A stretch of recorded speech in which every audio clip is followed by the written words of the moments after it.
Waste Asia में बढ़ते तनाव और स्ट्रेट ऑफ हॉर्मुज पर मंडराते हुए खतरे ने पूरी दुनिया की सप्लाई चेन को हिलाकर रख दिया है। तेल, गैस के साथ साथ फर्टिलाइजर्स की सप्लाई भी बुरी तरीके से प्रभावित हुई है और इसका सीधा असर भारत पर भी पड़ा है। लेकिन इस संकट के बीच भारत ने अब एक ऐसा दांव चल दिया है जिसने खेल को पूरी तरीके से बदल दिया है और इस दांव में भारत ने फिर से याद किया अपने पुराने दोस्त रूस को। दरअसल मौजूदा संकट के बीच हालात ऐसे बन गए कि भारत को यूरिया, जो कि खेती के लिए सबसे जरूरी खाद है, इसे दोगुनी कीमत पर खरीदना पड़ा। रिपोर्ट के मुताबिक भारत ने एक ही टेंडर में करीब 25 लाख टन यूरिया खरीदने का फैसला किया है और इसकी कीमत 2 महीने पहले के मुकाबले से दोगुनी है। यह स्थिति ईरान और अमेरिका के बीच तनाव और इलाके में तनाव के कारण सप्लाई चेन में आई परेशानी की वजह से है। भारत दुनिया का सबसे बड़ा यूरिया आयातक देश है और इसकी खेती काफी हद तक इसी पर निर्भर करती है। लेकिन अब इस समस्या से निपटने के लिए भारत ने एक बड़ा कदम उठाते हुए सिर्फ खरीदने के बजाय खुद उत्पादन का रास्ता चुन लिया और वो भी विदेश में। भारत और रूस मिलकर करीब 2.12 अरब डॉलर की लागत से एक बड़ा यूरिया प्लांट लगाने जा रहे हैं।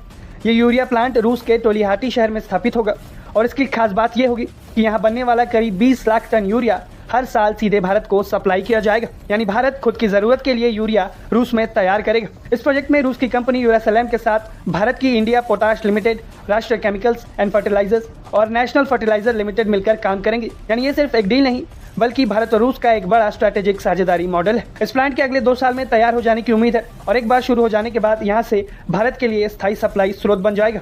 इसका मतलब साफ होगा कि अब भारत को हर बार वैश्विक संकट की स्थिति में महंगे दाम पर यूरिया नहीं खरीदना पड़ेगा। भारत अपनी जरूरत भर की सप्लाई रूस के इस प्लांट से लेगा। यूरिया उत्पादन प्राकृतिक गैस पर निर्भर करता है और भारत अपनी गैस का बड़ा हिस्सा भी मिडिल ईस्ट से मंगाता है।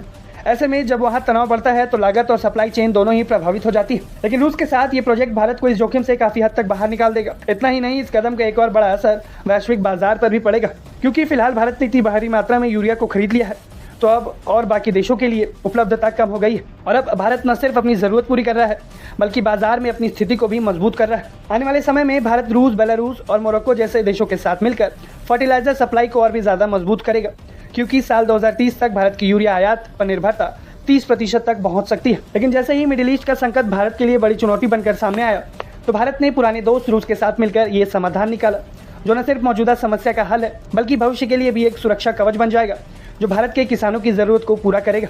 आप भारत और रूस के इस कदम को कैसे देखते हैं? हमें कमेंट बॉक्स में अपनी राय जरूर बताएं। Bureau report, Bharat.